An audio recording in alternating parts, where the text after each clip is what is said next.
大家好，欢迎收听台湾俗言。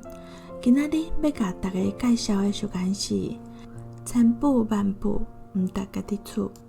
伊的意思是讲，毋管有偌济的钱，毋管有偌大的出脱，嘛是无法度和厝内的亲情、故乡的温暖来比拼。细汉的时阵，若是和同学去佚佗，每工心内会感觉真欢喜，因为要倒转去厝里。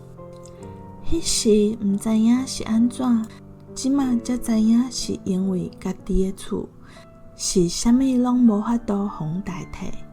较早有一寡海外的台湾人，毋管是有介成功的事业，也是有偌大的出脱，因为政治的原因所致，无法度转来故乡。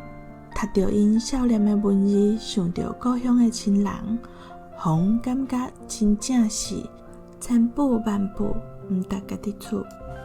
台湾是咱永远的厝甲故乡。以上，感谢收听。